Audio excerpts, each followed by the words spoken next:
4 horas 45 minutos, 15 para as 5, o Supremo Tribunal Federal começa a analisar hoje alterações na lei de improbidade que podem impactar nas eleições. Nós vamos agora até Brasília conversar sobre esse assunto com a Camila Andrade.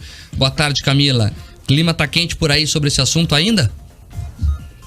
Tá, Mark, vai continuar assim pelos próximos dias. Todo mundo de olho, em especial porque a gente está há 2 meses das eleições, né? Um assunto que interessa muito a classe política. Olha, os ministros, eles estão analisando um caso em específico que é de uma procuradora condenada para ressarcir, no caso, os prejuízos causados ao INSS. Só que ela alega que ela não teve a intenção, que essa negligência na função foi por conta de uma desatenção dela durante o trabalho e não por má fé.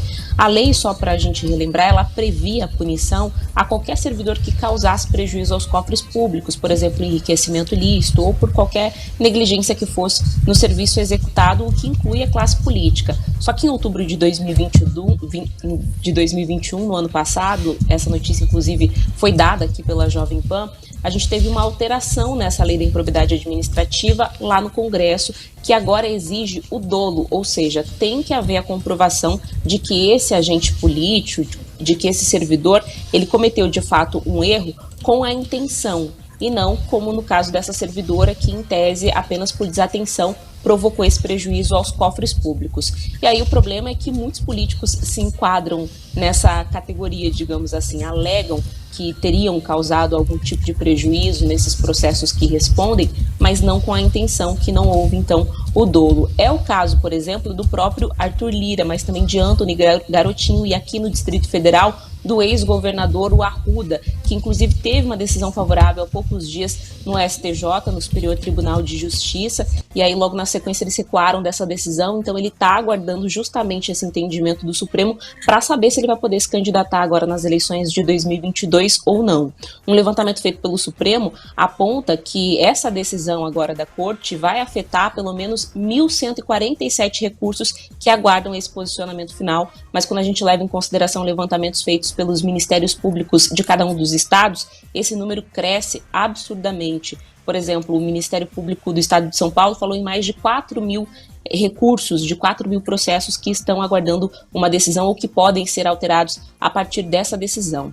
No parecer enviado sobre esse caso, o Procurador-Geral da República, o Augusto Aras, ele argumentou que a lei ela não pode retroagir sob o risco de retrocessos no combate à corrupção. O relator do caso no Supremo é o ministro Alexandre de Moraes e, como eu falei, vão ser vários dias, porque a perspectiva é que sejam necessários aí pelo menos 4 sessões até a finalização desse julgamento, então a gente pode prever cerca de 2 semanas.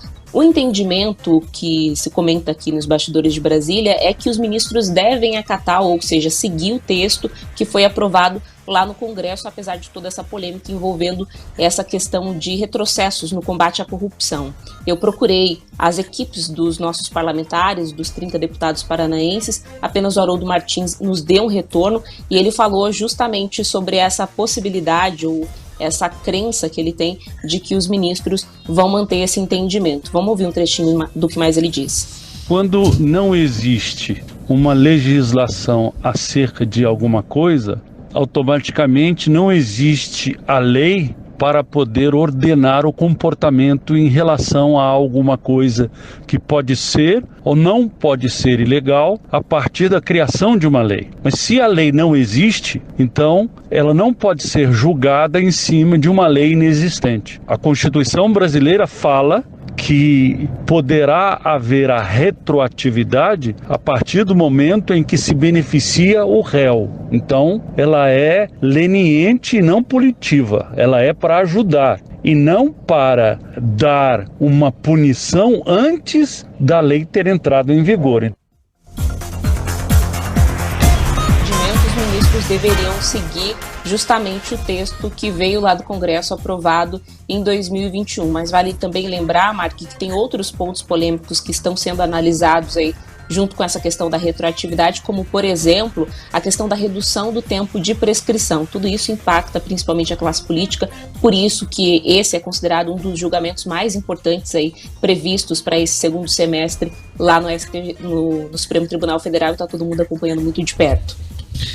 Tá aí, portanto, essa confusão lá no Supremo Tribunal Federal que a Camila Andrade explica com todos os detalhes pra gente. Obrigado, Camila. Até a próxima.